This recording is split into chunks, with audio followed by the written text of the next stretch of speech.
All right, recording now. All right, excellent. How are you guys? Good. Yeah, mate, how are you? Yeah, good.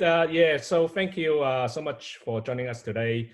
Yeah, so I always looking for an opportunity to speak to some of the full drive enthusiasts. Obviously, come across you guys. Actually, I only found out about you guys maybe about 6 months ago. Where have you been, mate? We've been around a while.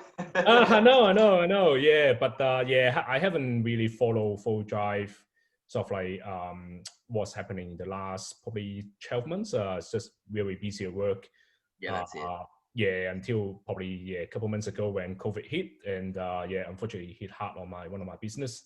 And then sort of like the only thing I can keep up in my mind focus is full driving. Yeah, now we can't even do that at the moment. Yeah. And then I think I come across. I mean, I heard about you guys for quite a long time already, but never really sort of like start watching your video until like a couple months ago. It was fantastic. I mean, seeing you guys sort of like have all these different full drive adventure in high countries and so on. Yeah. So today, basically, just want to get to know the other side of yourself, like because obviously, I mean, all your YouTube videos is you are the host, you're driving the content, but I think it would be great for your audience to get to know, I mean, your background. I mean, when you start full driving, what full drive you had, sort of like your journey, I guess. I mean, how to get to full drive.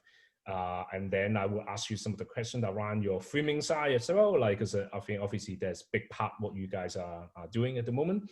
And then finally, some of the interesting questions. There's some of the questions that I received from the audience. Yeah, we've got some nice mates out there, don't we? Putting in some of them. Yeah. So like maybe I guess I mean because I interview both of you, like you guys can you can just jump in and answer whatever question you want. Like I don't just want one particular person answer the questions.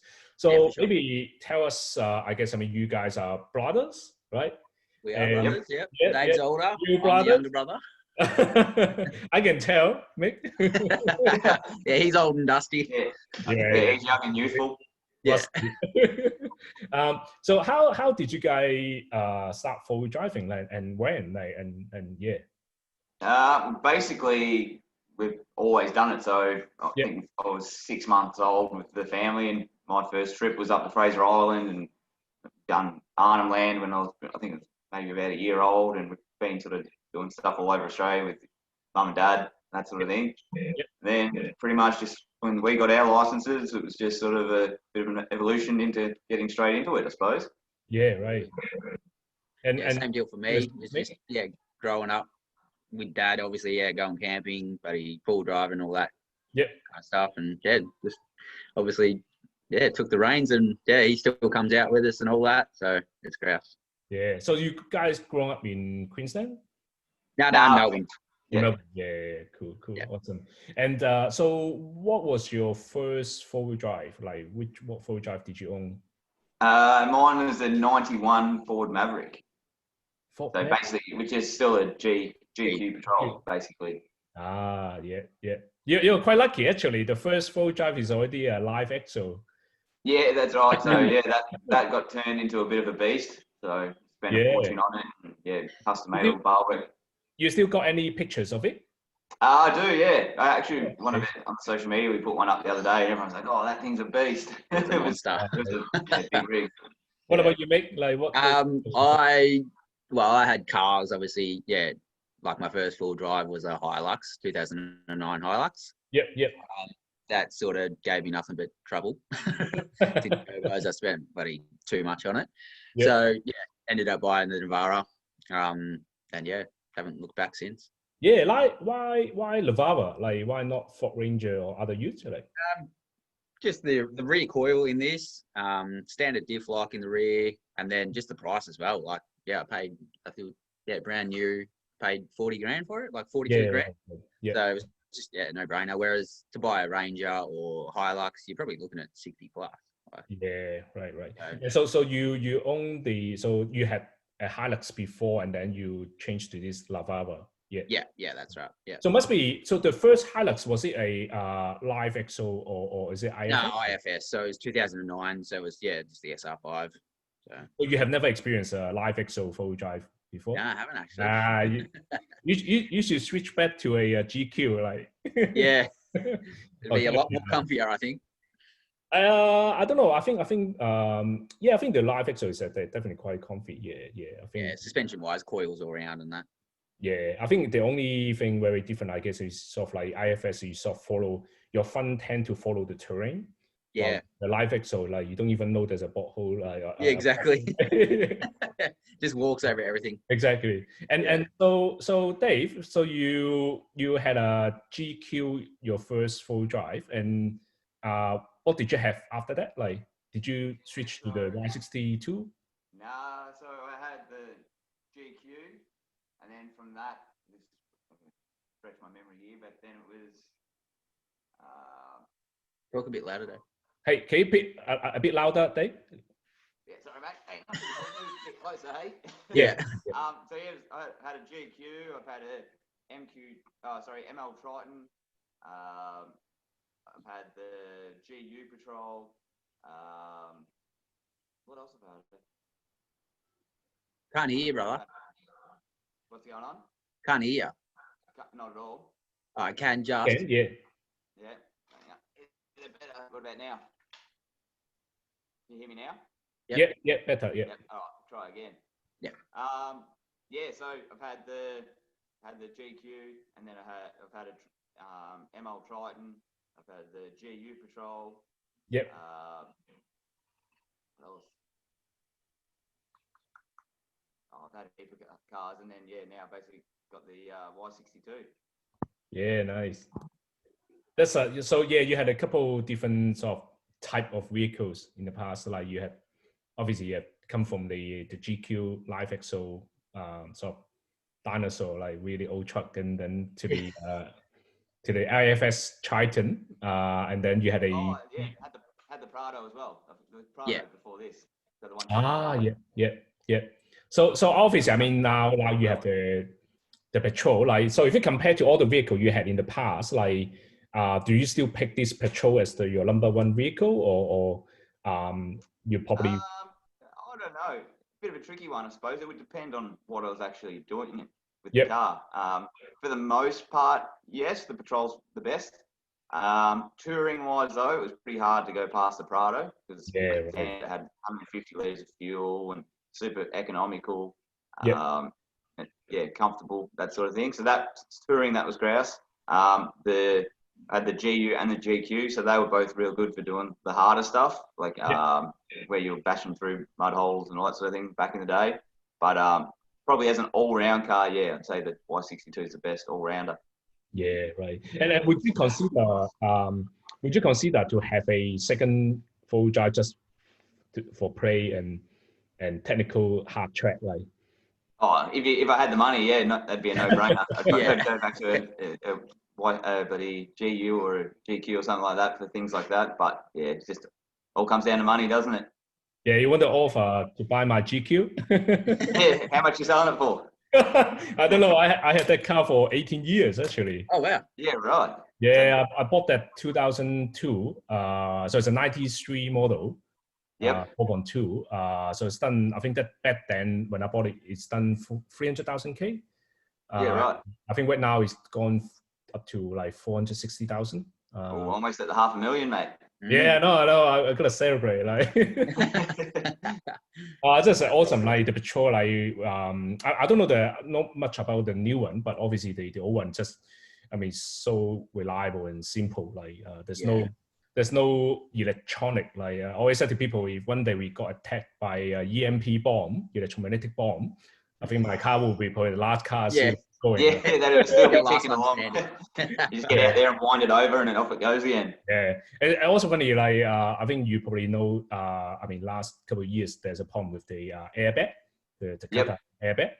And obviously, the old GQ doesn't have airbag, and my wife said to me, "Kevin, I think you are safer on a GQ without airbag than the car with airbag." Like, yeah, that's it. Yeah, they're solid as a rock. Them things too. Yeah. Hey, so let me ask you about like so how did you start like the idea of filming, like or like for example, let's say how did you come up with the name 4x4 Brothers? Take it away, Mick. All right. So we, you might have heard of 4x4 Together. We went away with them for a filming trip. Yeah. And then, it was pretty much after that, we're like, oh, wow, like, we should do something as well. Then, the name sort of just obviously Red Brothers, and then we're like, oh, 4x4 Brothers. And then, it's just carried on from that. And here we are today. So, and then filming wise, it's good that we can, like Dave, especially, every Friday, Saturday night, he'll send me a photo and it'll be him like watching our YouTube videos and like, oh, how good was this?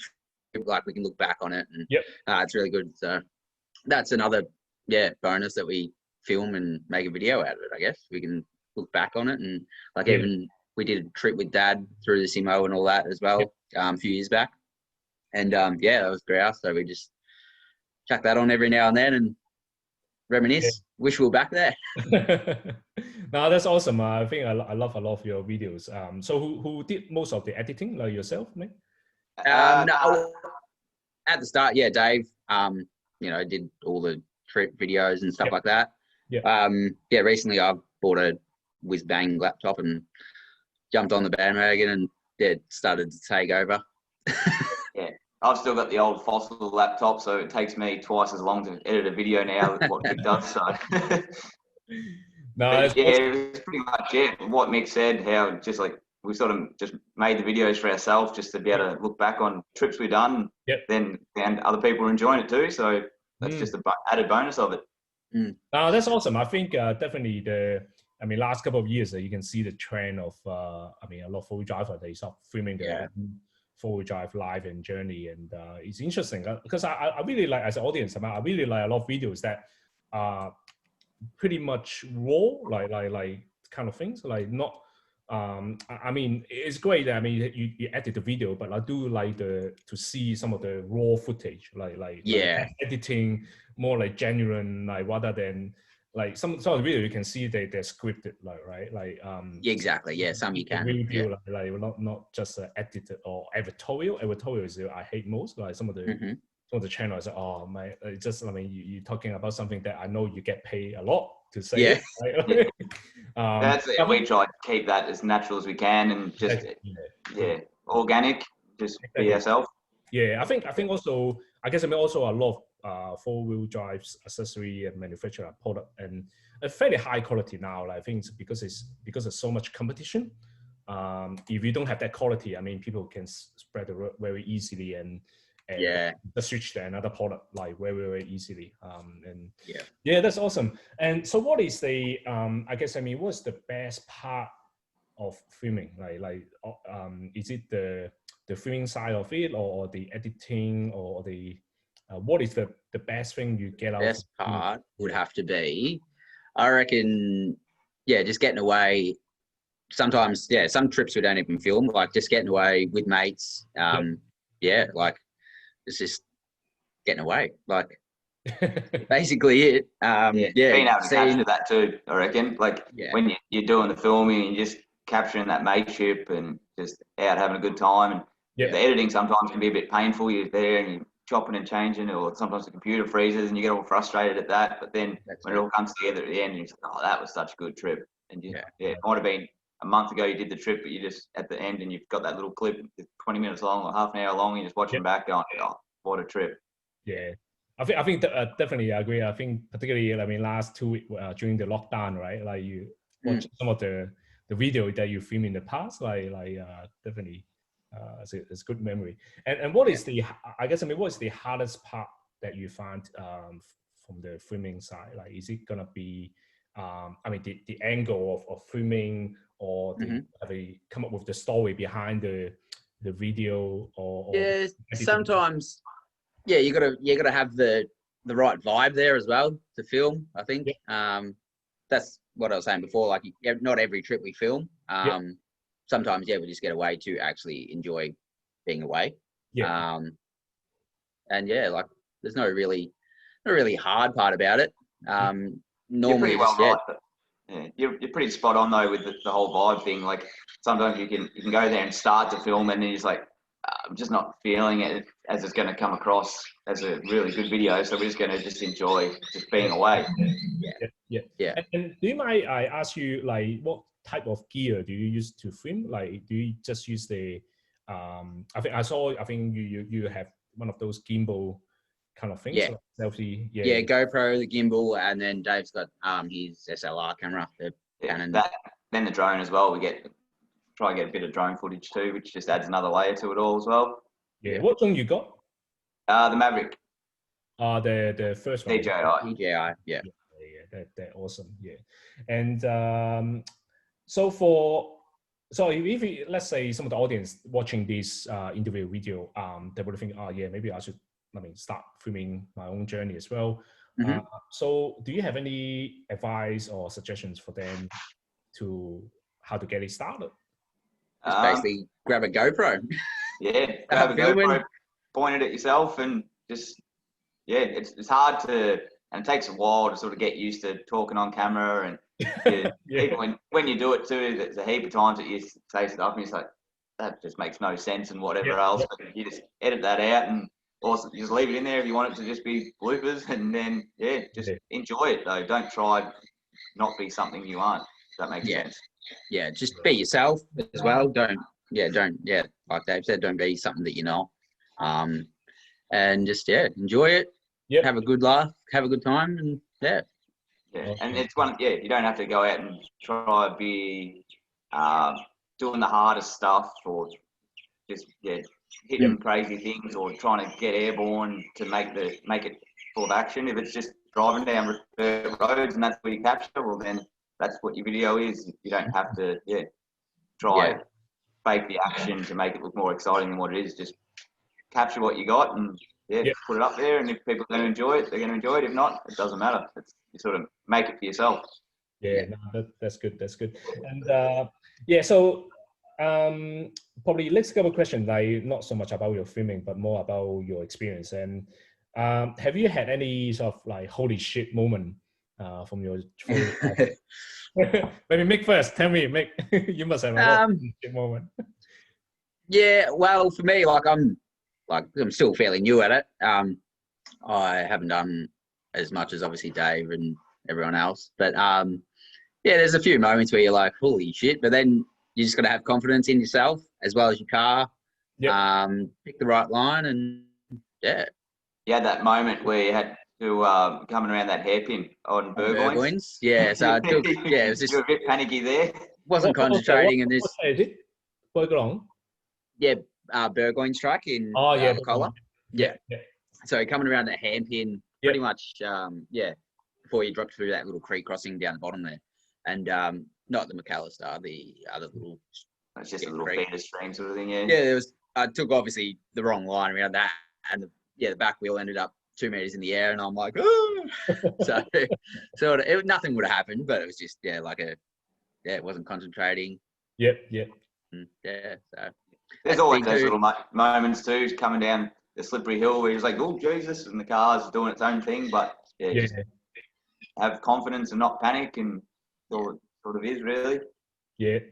Definitely. I think there's a lot of holy shit moment, but when you look back and say, oh, I should have done it better, or you're just gonna trust. I guess you're gonna trust the all your might sort of like helping you when you're tricky situation, I guess. Spotters or whatnot. Exactly. And what is your favorite four-wheel drive track? Ooh, that's a hard. Mine would be Burgoyne's back in the day when it was before it was all graded, and it used to be like, it's been widened now, and it used to be real narrow and rock steps galore, and that was a good track. How about you, Mick? I love probably anywhere around Valhalla area, steep country out there. Just the hills, they just go for miles. You just like probably I don't have any favorite tracks. Just that area out there, Woods Point even out there. I love that. No, that's awesome. I think a lot of four-wheel drive, it's hard to find one particular that you like. One track that you love. Exactly. I think also it comes down to who you go with as well, like who you go with, and the weather play a really major part as well. Like I think weather is always said to my wife, actually I like four-wheel driving in the bad weather. Like yeah, adds a bit more more fun. interesting, and I hate the dust. Like and I really love. And I guess too, the thing with the track, there's so much difference in tracks too. Like you could say, the high country, like as I was saying, Burgoyne's, or you could then say the Tally track in Cape York, or you could say the WAA line coming across the Simo. Like they're so different, but they've all got their things that make them great. So Mick's probably right though. There's not one so much favourite track. They're just all amazing. I think we're definitely quite lucky to be in Victoria. Like pretty much everything like you can think of. I mean, obviously we are in the snow season. Some of the tracks we probably can enjoy snow driving, but obviously with the lockdown, probably we're gonna miss. I think this year. I think potentially. Yeah, unfortunately, but even last season and stuff like that. If it's we're at work and me and Dave are like, oh, it's dumping down snow. Like we'll check cameras and stuff like that, and we'll be like, all right, we'll leave work early and do a night drive on a school night, and we probably won't get home till like 2-3 o'clock in the morning, and then back at work the next day. But it's just we love chasing the snow. It's very painful the next day at work, eh? Well worth it though. Yeah, awesome. Hey, so I mean, I saw Mick. Dave, I saw your truck. I mean, fairly well modified, and you just fit the new sporties. So have you had any other plan for your truck? Like, are you gonna probably, I don't know, fit a bigger tires, different range, or what's your plan on that? Well, I've still got to put a snorkel on it, so obviously there's no snorkel on there yet. Yeah, there's no snorkel. No, nothing there yet. So I'm just sort of looking around at what to put on at the moment. So that's probably the next mod. I might change my roof rack because I've got a 3/4 rack at the moment, and then just the rail at the front. But I might change that to a full rack.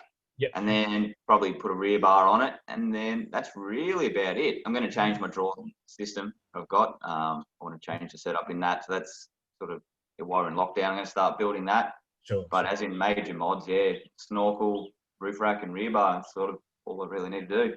Yeah. So you got fridge and things like that already, right? Yeah. Cool. Awesome. Yeah. Once again, too, like he's got the mud tires 35s as well, so he obviously swaps them each trip. So. Yeah, it's hard to swap the tires. It's just so much hassle. Like I used to do that. Like I said, forget about it. Like just on and off. It just because the 35s they're not light. Like they take up so much space as well. Like just exactly. It's just hard at the end. How about you, Mick? Like I mean, you very well set up your vehicle. Like looks like you got the rock, you said rock light under. Yeah. It looks awesome. Yeah. Yeah. Basically it's just had a massive overhaul on it. Rear bar, tub rack, roof rack. Dave's gone. Oh, hang on. I thought he froze before. Hang on, just see. Let me just pause it. All right, so we're just talking about with Mick. So you pretty much done everything with your truck. There's no other major upgrade that you're looking at? Yeah, pretty much, So I've done... Oh, is that Dave or? Mick. Oh, yes. So it's pretty much, I got 2-inch lift, rear bar, front bar, new winch, snorkel, flares, rock sliders, roof rack. So it's pretty much done with mods for it. There might be a couple of little things here and there that I might change over, but yeah. And you don't try to trip the engine, right? Like no, it's all stock. It's pretty much just got catch can and fuel filter. Yep. That's all that engine mods are done. So yeah, that's awesome. And cool. So the other thing is going back to the channel again. Like, so have you guys had any big plan for the channel? Like do you plan to like bring in big sponsor? I know you guys got some good sponsor on board. Like, what's the plan in terms of growing the channel? Like, basically just tick along as it is. No massive plans, I don't think, Dave. Just I reckon we just do what we're doing, and if anything more comes with it, awesome. If not, we're just going to keep doing it because we enjoy doing it. So that's sort of the best part of it all. another bonus is that it's like there's both of us. So, you know, I know that there's a couple of other people that we speak with, and it's, you know, it's trying to find time and the effort that you got to put into it, but it makes it so much easier being like a team. Yeah. As well. So. No, I agree. And then I can do it. Go ahead. Yeah, I can do a post and like put it up, and then I send it to Mick and go, "How's that caption sound?" or whatever. And he's like, "Mate, look at the spelling mistakes in that. You're hopeless." So he fixes it up. And I'm useless at English, so it's not my strong suit. I was more the maths dude, and Mick's good at writing, so he does most of that. No, awesome. Every now and then I surprise him though. I'll send him one, and he's like, "Oh, that's grouse. Well done." A+, mate. A+. That's it. Awesome. And so do you have any, I guess, I mean, you guys are quite experienced four-wheel driver. And obviously, I mean, last couple of years, I mean, we can see there's a lot of people getting into four-wheel driving. I mean, not only because there's a lot more choice now, like every car make has a four-wheel drive or SUV, some of like off-road vehicle. And obviously also a lot more products on the market. Like there's a lot more choice. And also the pricing has come down a lot compared in the past as well. So what's your, I guess, I mean, a fairly open question, like what's your advice and suggestions to the four-wheel driver who just like spend 200 grand on their vehicle, or who are looking at getting into four-wheel driving? Like what's your probably best advice and suggestions for them? I reckon it's pretty much just like, exactly. Don't go out and try to push yourself beyond your ability. Pretty much, no matter how much money you spend on a car, whether it's $5 grand or 500 grand, like you're still limited to your driver ability, I suppose. So just go out there and just sort of start at the bottom and work your way up with your ability and your tracks. So go do your touring stuff, or if you want to go do some high country stuff, do the basic tracks. Then once you sort of get the feel of the car, then just start to push yourself that little bit more each time. Yeah. And another thing too, you don't have to spend a lot of money to get into, you know, to get out bush, I guess. Obviously, you need the right setup to do what you're capable of, but you can still, get most places with 33s, even road tire, like not road tires, all terrains. And just as long as you got recovery gear, if you were to do like anything a bit more extreme, but you're also limited to your confidence as well. So I agree. Like I think good advice. Certainly, I think a lot of people probably just spend a lot of money and the vehicle without knowing exactly how the vehicle behave first. And I think honestly, I've seen a lot of stock vehicle. They're actually very capable. We always have a saying that like, it's all about the driver, not the vehicle. Like the vehicle is always more capable than the driver, and get to know your vehicle first, and before you invest into upgrading and more. Cool, awesome. All right, so let's get to the last part of the interview, which is some of the questions we received. Some of them, hopefully, you can answer. We'll see how we go. All right. The first questions: will you trust and let your wife drive your vehicle in a sort of like tricky situation? I guess like. Yeah, I've done it before. So I've said really? to Ash, there you go, you're driving. And like, she's driven billy goats and some of the stuff on Crooked River, and she's driven in the snow, all that sort of thing. So it's good watching them have a crack at it too. She's driven on the beach at Fraser. So same deal with me. I'd probably, within reason. She's she's not. She's only been on a couple of trips. So I don't think she'd be confident in herself, to be honest. But that's it. Yeah, if they're going to drive it, you just know where they're going to drive and know what their abilities are and what your confidence is in them. Obviously, to drive, and stick within that. It doesn't really matter. Yeah, you're not just going to throw them in the deep end, but I guess it's probably easier now, especially. I mean, all you guys have the vehicle which is in automatic, like it's not manual. Like, mine's manual. Oh, yours manual? Yeah. Okay. That would be tricky for them. I mean, it's always the clutch. I mean, hard to control with the full driving, right? Exactly. The clutch too much, but you don't want to stall the vehicle there. That's awesome. The auto makes it so easy. No, but the manual is good fun, but yeah, just the control you have in an auto is insane. Yeah. Yeah, I think the rock crawling side is just it'll be amazing, like with the auto, isn't it? Yep, 100%. Yeah, and even if you stopped on a hill and just to get going again, and it has a lot of benefits, I reckon. And the autos have come a long way. That even downhill, the engine braking, that it's pretty good now. Yeah. Whereas it used to just run on in the old autos, whereas now it's pretty good. Yeah, awesome. And so the next questions: have you ever kissed your vehicle? No. No, I haven't. Hey, come on, mate. I know you do. That's pretty funny. Nah. No. Nah. Okay. That he's going to tell us anyway. Yeah, I did. Yeah, we'll just you know. Yeah, probably haven't done the hard chat enough. Oh yeah, that's true. Like, oh. Yes. That's awesome. Cool. I got two questions. I probably only the person who asked will know the answer. Well, so one of the questions someone asked, like, this question to direct to Dave. Someone asked, like, would you put chocolate sprinkle or color sprinkle on your chocolate jam donut? Oh, it's got to be coloured sprinkles. It has to be coloured. Yeah, you've already got the chocolate donut, so you got to put a bit of zhuzh on the top and add some flair, so coloured sprinkles all the way, mate. Yeah. Okay. I don't know whether that's related to you make these questions, but yeah. That's from Daniel Hose, yeah. Yeah. I think that's from yeah. He's just a clown. All right, cool.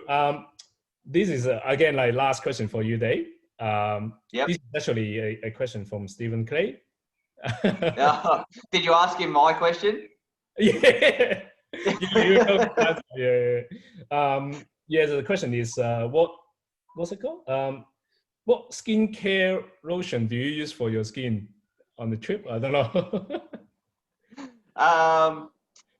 It's just really just a natural glow. It is. Okay. Natural. Yeah, nightly moisturising routine because I'm getting old. I'm getting the old wrinkles, but that's about it, mate. Yeah. Okay. So here, Stephen, I think Dave has answered your questions. I saw you pinch Steve's bloody moisturiser out of his overnight bag that time, Dave. Yeah, he's got a whole duffel bag full of it. Yeah, he said, "Oh, come over here. I'll lend you some of mine." Yeah, he's got all the goods. Cool, awesome. All right, mate. I think that's it. Yeah, thank you so much for your time, Dave, Mick. Really good to chat with you. But yeah, I really wish I met you guys in the bush first time, not like through this Zoom call. Yeah, exactly. Yeah, we'll have to do a trip, mate, and catch up. Well, mate, definitely. There's a couple places I have in mind. I want to take you guys as well. Like, you guys probably know there's some of the area that's not really on the map as well. Like, there's a sort of hidden gem. Love to get out and like many four drivers. It's gonna be packed. I mean, in the. Oh yeah, it's gonna be busy. Whereabouts are you from, Calvin? I based in Chelsea. Oh yeah. Yeah. So, what about you guys? I'm in Clyde North. I'm in Clyde. Yeah, and I'm Langwarrin. Yeah. Langwarrin. Okay, so it's not too far from me. Yeah. I'm surprised you haven't seen you around. Yeah, Langwarrin actually great place. Yeah, because I think I moved from Sydney to Melbourne. 18 years ago. Yeah. I think I stayed in Langwarrin because I went to Monash Uni in Frankston, so I have to find somewhere a bit close by to stay. Yeah. And then I met my wife here, and I basically took her to. She was in. She studied, I think, English course in Chisholm. Oh yeah. She's from Japan, and so I had my first 4-wheel drive back then. I had a 1984 Pajero. Oh yeah. That's how I got to learn 4-wheel driving, because it constantly gets stuck. That things like I have that open diff, like no. It's just driver ability, mate. Yeah. It was good fun actually. Like back then we did a lot of trips to Bunyip State Park, Jambrook. Yeah. Yep. It was good when all that was open. Yeah, that was my training ground actually back then. And a lot of mud there. Oh yeah, heaps. I mean, there's a couple of iconic track, like I think Three Sister, like something like that, Lower Sister. Yeah, Three Sisters. Yeah, Anderson's and Sunset. Anderson, yeah, it's Westerns. good for them. But yeah, it's good. Like I think just back then, I don't think that it was that popular, the full driving. It's definitely come a long way, hasn't it? Yeah, it's awesome. Yeah. Where's your favorite area? My favorite definitely Valhalla. Like it just I mean, wow, it's amazing that because it's not too far. Like it's only that's right, 1 hour drive, but you get pretty much everything you're looking for from a high country perspective. Like and obviously the scenery just absolutely amazing over there. Yeah, the views are grouse. That's like I mean, just very lucky, fortunate that like in Victoria, there's so many places we can go for driving. Like pretty much. Obviously, I mean, the only thing we cannot easily go is like beach driving, but there's no place to drive to Rope and cross the border to South Australia. Or I mean, you can go to Portland. I mean, if you get a permit to do the sand dune. But looking forward to go on a trip with you guys and have a beer and have a drink around the campfire. For sure, mate. Should be good. Awesome. All right, mate. Thank you so much. Thank you. Okay, mate. Take care. See you soon. Thank you, mate. Thank you. All right. All right. Cheers, mate. Catch ya. Cheers, mate.